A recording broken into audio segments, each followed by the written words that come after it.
you so much. First of all, thank you Jpef team for inviting me here. I am Mehak this side. I am a type 1 diabetic myself from 2007. So let's start with the topic. Okay. Now, first question by show of hands. How many of you have encountered patient with type 1 diabetes struggling to manage their blood sugar despite following standard protocols? Great, wonderful, thank you so much. And how many of you would be interested in exploring more personalized and simplified approaches to improve diabetes management for your patient? By show of hands. Great, wonderful, thank you so much. So thank you so much for being in this hall. I don't have any disclosures except for that I am myself type 1 diabetic and as well as a diabetes educator. I'll start with the story of Saran. Saran is a 15-year-old girl who came to me now, and she is a future endocrinologist. When she came to me, she was 100 kgs. She required 120 units of insulin a day, HbA1c 8, and therapy she was using pump and CGM both. Later on, after we gave her the personalized strategies management tips, her weight went down to 90 kgs, insulin requirement reduced to 60 units a day, HbA1c came to 6, and FATE model is the model that I will be talking about, plus now she is on closed loop system.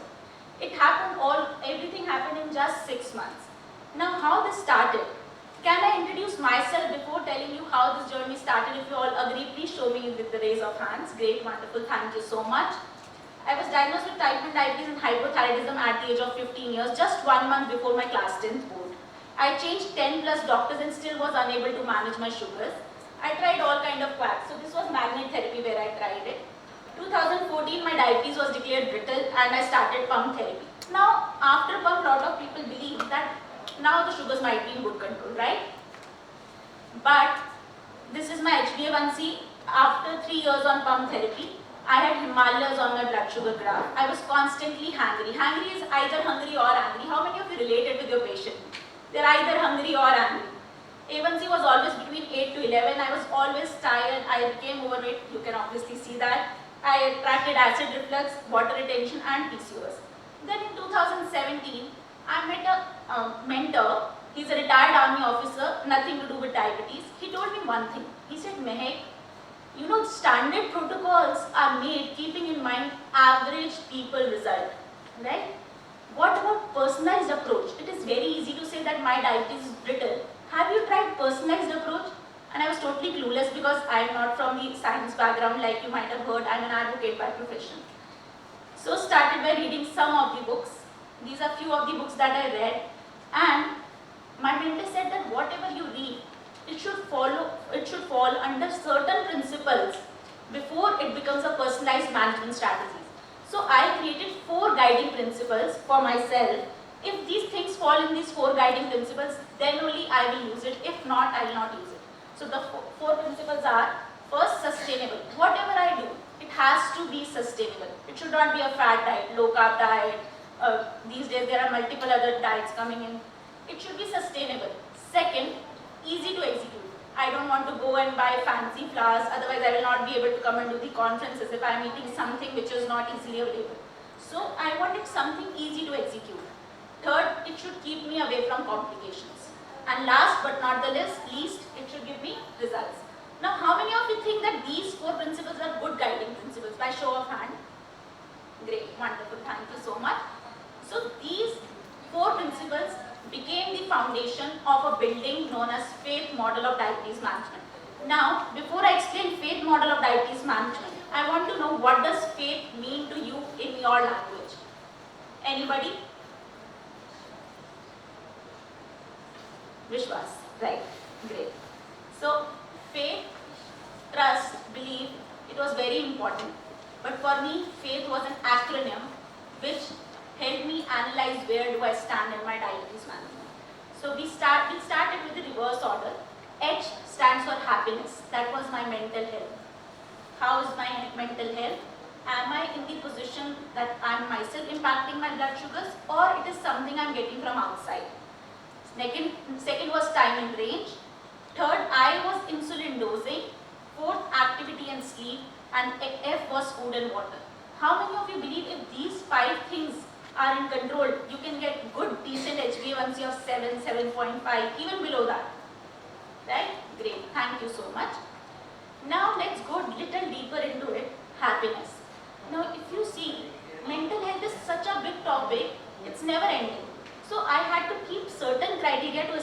myself, because if I leave this particular criteria, that means I'm going further into anxiety and depression.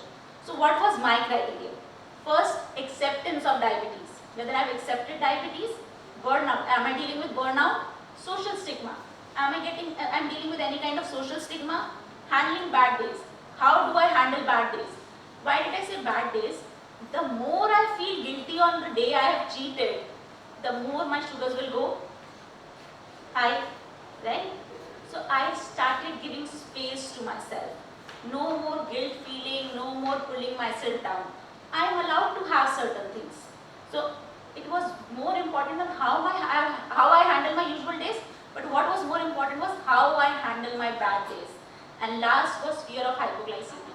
If these aspects were not in control, chances are I might go into anxiety, depression, or the other things of mental health. So I started analyzing myself and my clients on these criteria first. So if somebody comes with fear of hypoglycemia, I generally don't tag them that this person has anxiety. I don't want to tag them with anything that has to do with mental health. This person has fear of hypoglycemia. Because why to take them to that extreme?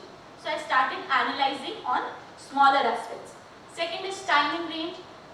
So what is time in range? I'll quickly explain. With the help of CGM and even without CGM, we can analyze how much percent of time our sugars are between 70 to 180. Now this is a new criteria. There is an entire session on this, so I will not be going in detail. But what happened? I kept a criteria for myself. My time in range should be more than 75%. And if it is not more than 75%, that means I am making either of two mistakes. One, either my insulin dosing is wrong or my body is dealing with insulin resistance. Now, yes, type 1 can also have insulin resistance because we are genetically getting type 2 diabetes. Also, the lifestyle is not good. We are into Swiggy culture. We are Swiggy generation. Don't want to eat what is made at home, just Swiggy, right?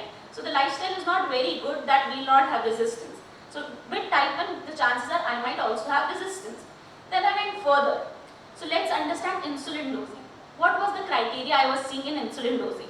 First, is my insulin carb ratio right? Is my insulin sensitivity factor right? Is my type of insulin right? Is mechanism of action right? And is dosing calculation right? Now quickly I'll tell you why I am talking about type of insulin and mechanism of action. There was a patient, they went on, in fact I should not say patient, there was a person with diabetes who went on a trip, and during their trip their insulin froze. So I told them that go to nearby chemist and buy your insulin. And the insulin this person was using was not available in entire city. Now what do? Then I told them these are the alternate insulin. Whichever you are able to get, just give me a call and I tell you how it works on the body. So they had two options, either to come back from the trip or to buy the insulin that they are getting and continue their trip. They were able to get regular insulin. So they were on ultra rapid, they got regular insulin. Just because I knew how the insulin works, I was able to tell them that how to enjoy your trip on this insulin. So I always teach them types of insulin. Mechanism of action. 3-year-old girl was using Novorapid, and whenever she used to take insulin, she used to eat first and then take insulin because small child, you don't know how much they'll eat. So insulin was taken post-meal, and every time this was happening, her sugars used to go 300. So mechanism of action is a test to analyze how much time does an insulin take to work in your body. And when we did this test for this 3-year-old girl, we got to know that insulin takes 15 to 20 minutes to work on her body. Now, generally also for adults it is 15 to 20 minutes, but for a 3-year-old 15 to 20 minutes was very shocking. Even the doctor said that for 3-year-old we give 5 to 10 minutes. But we realized in winters, her body also required 15 to 20 minutes wait time. We gave that wait time and her graph became beautiful. She is 80% time in range on MDI, 3-year-old. So it was a wonderful result achieved. Now coming to the next thing, that was insulin resistance. Now if the body is resistant, what we have to do is, one is obviously the person goes to doctor and start the medication for the resistance. Other thing, the most and utmost important thing with diabetes is lifestyle management. We move to the 4 other important aspects which I will not be covering in detail because a lot of other people are covering this. The 4 other aspects that we move into are activity, sleep. So if there is resistance, I check on activity, I check on sleep. I check on food, I check on water intake. Realizing that all these 4 aspects are in line, I know whether it is insulin resistance or insulin dosing. Now quickly moving to, this was my HbA1c after I did all these things. So from 9.3 came to 6.2, 5.8, 6.1, 6.2. This is my last 2 years HbA1c report, always below 6.4. Now the real question comes, such low HbA1c, how many hypos do you get? How many of you have this question? Right, great, thank you so much. So this is my 90 days report. I have forgotten to update it, but we'll use this, I'll update it also. I was 90% in range, 3% hypos and 6.4 high. So how many of you believe it is good? These hypos are acceptable? Right, great, thank you so much. So I started analyzing everything on these terms. And I realized if hypos are more, I know HbA1c can be misleading. But in this, because I was following the timing range protocol, my hypos were comparatively less. Now this is the feedback of the child. I told about 120 units to 65 to 70 units. This is feedback of the 3-year-old girl who's required 15 to 20 minutes before meal time. And this is the checklist which you all can take a photograph, which I follow with all the clients. This is the personalized management system. First I check water intake. Second, I check if they ate raw salad, if they eat 3 seasonal fruits, 1 bowl of lentils, 225 grams of nuts or seeds, eat protein equivalent to their weight, at least is written, because there are people who play more and they require more protein. So at least this is the criteria, especially because in India, you know, India is known for eating less protein. And did you have 1 serving of cooked green today? And then people who don't exercise, for them at least 30 minutes of movement or exercise is important, and sleep of 6 to 8 hours. And with this, I want to end by saying this quote, my diabetes doesn't define me, I define my diabetes. And this is one thing I teach to everybody, don't let your diabetes define you. Thank you so much.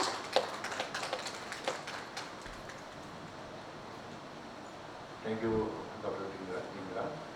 Now, the question and answer sessions will be at the end of all the sessions. Now.